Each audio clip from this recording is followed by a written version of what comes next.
Здраво, ова е 179-тото издание на Видеологија со Златко Ѓелески, дигитален краток осврт за актуелни филмски остварувања, односно спонтана критичка анализа која е збир на први впечатоци илустрирани со подвижни слики.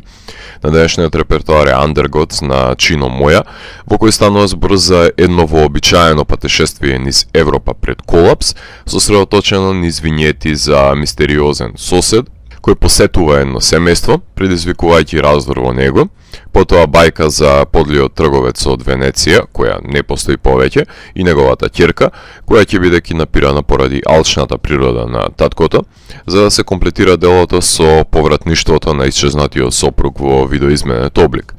Сите се сместени во бездушна реалност, осмислена како алтернативна историја, со неизвестна дифузија на времето и просторот, оневозможувајќи го лоцирањето на делото. Во скапувачката дистопија, сведена на отпад, се пресретнуваме со двајца харизматични ликови, именувани К и З, возачи на камион, кои го полнат со мртви тела, склони да ги препродаваат живите заробеници, и уште во тој сегмент ја забележуваме вештината на режисерот да стимулира повеќе сетила одеднаш кај гледачот, бидејќи покрај згрозеноста од светот на руини, ликовите се весели, затоа што не живеат во конзумеристичкиот свет, туку се кралеви на депонијата, го немаат комфорот на модерното општество и немаат што да загубат. Не баре избегале од филмовите на италијанските предградија на Десика, кај што светот и да гори, не смее да биде загубен ведриот дух. Филмот е едно научно-фантастично предупредување на ерозијата на моралот во Европа пред колабирање. Ликовите кои се несреќни, во дадена инстанца се поклоници на егоизмот, гордоста, зависта, лицемерието, користолюбието и непочита, кои раѓаат нивни поданици, кои се заболени од несигурност во себе, кои ќе бидат изедени и буквално и метафорички во капитализмот. На ова рамниште секако дека можеме филмот да го сведеме на дидактичката димензија на творбата, водена од дециден социокоментар. Ликовите сонуваат ликови кои се под нив во хиерархијата на светот, не знаејќи дека утре можеби тие ќе се претворат во нив под бруталистичките руини во кои завршиле и СССР и Југославија, додека ликовите се заглавени во кавкијански измачувачки безизлез на вавилонските кули. Се пресретнуваме со ликови со потреба по валидација од околината, па затоа авторот решава да го пародизира корпусот на неолибералистички постулати на самопомош и New Age филозофија, кои ги кријат најкомичните секвенции во делото. Во различна ситуација забележуваме разнообразни ликови кои се заглавени и не сакаат да бидат дел од филмот, не баре се самосвесни дека ќе бидат за подсмев нивните животи, но режисерот има пристап истовремено да амалгамира дуализам на хумор со агонија, но и да остави простор визуелната поезија да земе здив, да засади убавина насред детеријација, да се трага по благост и вознес, па макар и тоа да е оставнина од некоја дамнешна носталгија, станува водилка за мешавината на емоциите, кои меѓу другото симултано се предизвикуваат кај гледачот.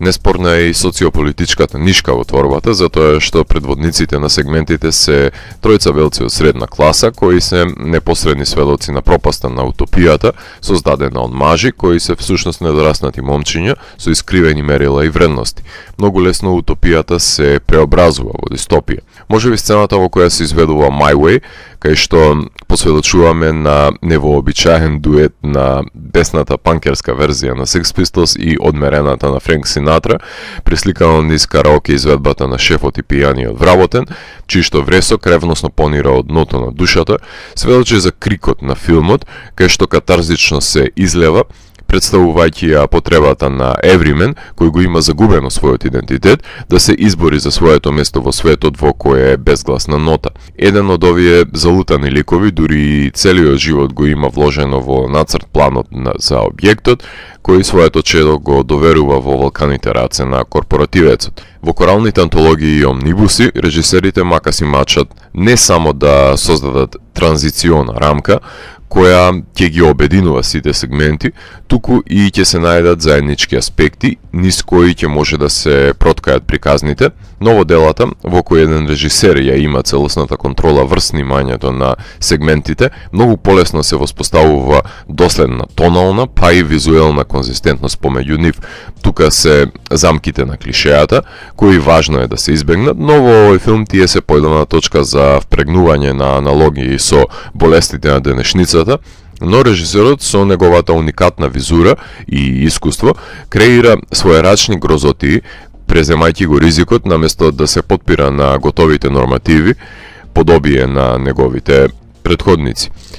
Тие ги вкусил, проголтал, сварил и исфрлил во нов облик, додека неусетно им го краде животот на ликовите. На тој начин и се погрижува со тропите на бајката во сегментот во кој принцезата ја освојува писателот Денгубер или сонот кој го прераскажува К, да ги имплементира во делото, но режисерот чино го прави тоа на свој сатиричен начин. Ликовите на таткото, кој прераскажува приказка за добра ноќ на неговата ќерка, се можеби единствените карактери кои имаат некаква нормална корелација во делото, која искра на надеж и шири топлина, иако наративно ја презема улогата на рамка, низ која ќе може да понираме во главните винјети. Ретрофутуризмот е пресликан и во облеката, која наликува на нешто што би се носело во 80-тите, но чекалницата со секретарката беше синтеза на СФРЈ во еден кадар. Синтвев призвукот на Војчек Голчевски мудро беше искористен во жанровските научно-фантастични хорор филмови Tonight She Comes, Beyond the Gates, 400 Days, We Are Still Here и Мохав, а во ова дело е воочлив уште во првите кадри, кај што доминира синтесајзерот, кој не е искористен исклучиво за да се долови футуристичкиот приказ на блиската иднина, туку и да создаде слоеви на загадочност и атмосферичност помеѓу винјетите. Кинематограферот на The Souvenir од A24, Дейвид Редекер, е заложен да го долови му власаното синило на светот на распаднатата дистопија, која ќе ви наликува познато затоа што филмот е снимен во Белград и Малдел во Естонија, токму таму кај што Нолан го снимаше Тенет, но наспроти таа руина создава контрапункт со винјетите со пастерен колорит во компанијата, за да се долови површниот, спакуван во убава амбалажа конзумеристички свет. Многу е близок визуелниот печат до чистилиштата на Рој Андерсон, ситуирани во впечатливиот продукцијски дизајн на Маркета Коринкова и Џо Сатерленд. На страна паралелата со Шекспир, императив е директно да ја забележиме книгата на Ета Хофман, Магот на фантастичниот расказ, во чиешто дело своја инспирација за световите на невозможното раѓа режисерот за впрегнување на началата на имагинацијата во манир на писателот, чинители кои представува филмско богатство на очудување. Без разлика на неговото истенчено око и потреба за висока естетизација, филмот не би бил структуриран толку добро да не беше екипата на монтажери, предводени од монтажерот на Лука Гвадониньо, Уолтер Фрасано, потоа Томасо Галоне и Маја Мафиоли, кои успешно создадоа анализ на овие абсурдности, овозможувајќи магичен премин помеѓу нив, транзиции кои Леокс Каракс би посакал да ги има во Holy Motors. Се изнаоѓа еден механизам за димензионирање на нарушувањето на просторот и времето, со елипси кои имаа за цел да ги символизираат пукнатините, јазовите кои никогаш нема да може да ги пополнат ликовите. Иако ова е првиот долгометражен игран филм на режисерот Чино Моја, тоа не значи дека наивно пристапува на проблематиката на филмот на абсурд. Неговата филмска кариера е составена од краткометражен филм, музички и рекламни видеоспотови, меѓутоа во секој од неговите проекти, неговиот авторски потпис е длабоко врежан и се клучеви за одгатнување на визуелниот ков на Андерготс. Имено, уште во краткиот филм Out of Here од 2010 година, тој тематизира нереализирани женски ликови кои се заглавени во повторливоста на нивниот животен избор, ликови кои очајно сакаат да се заминат од екранот. презентацијата во компанијата е аналогна на продуктот во видеоспотот на Will Young Love Revolution, а во прекрасниот видеоспот на Saint Vincent Digital Witness може да се забележи од каде доаѓа смелото поигрување со колоритот и поставувањето на ликовите наспроти никнатите згради покрај патот. Култистичкиот спот на Hertz, Some Kind of Heaven, е краток филм сам за себе,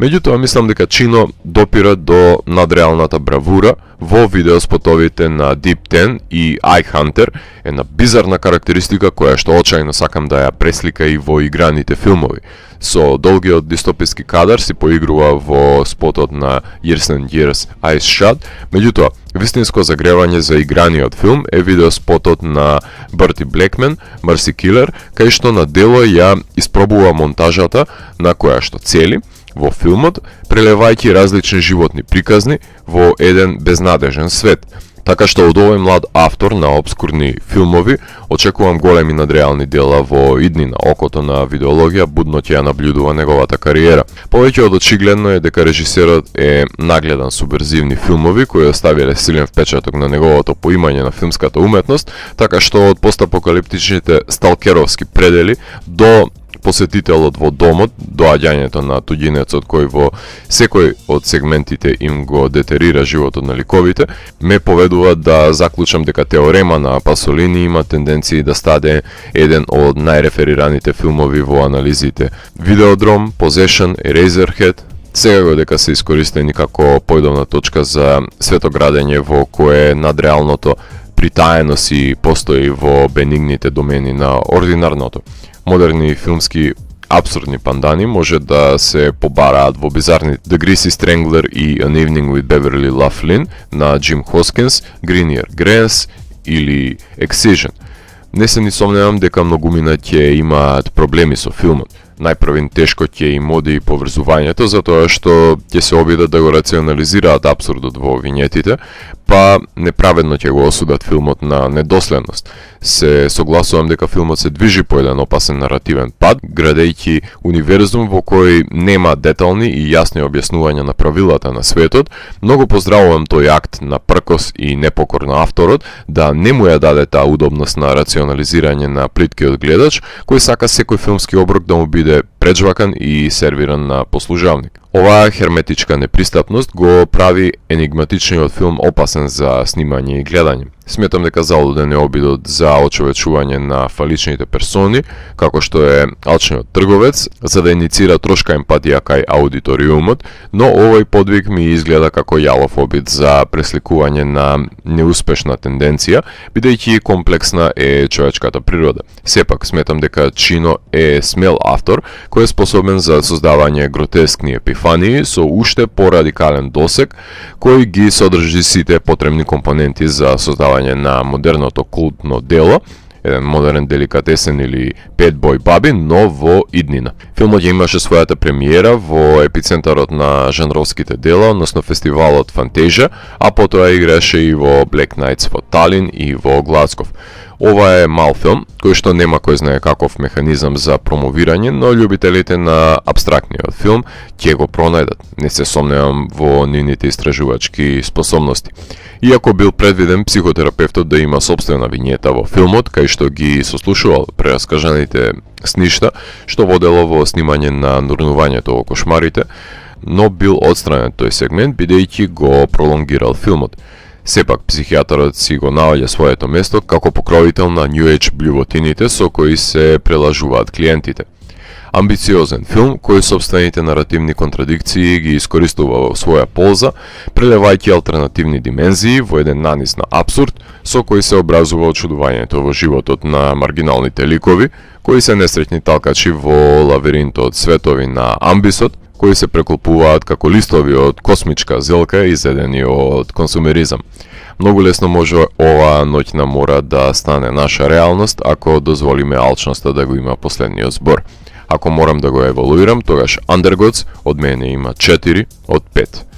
Доколку ви се допадна 179-тото издание на дигиталната архива Видеологија, лајкувајте го видеото, споделете го и следете го каналот. Посегнете и по останатите рецензии на виртуелната полица. Ви благодарам за вниманието. Поздрав!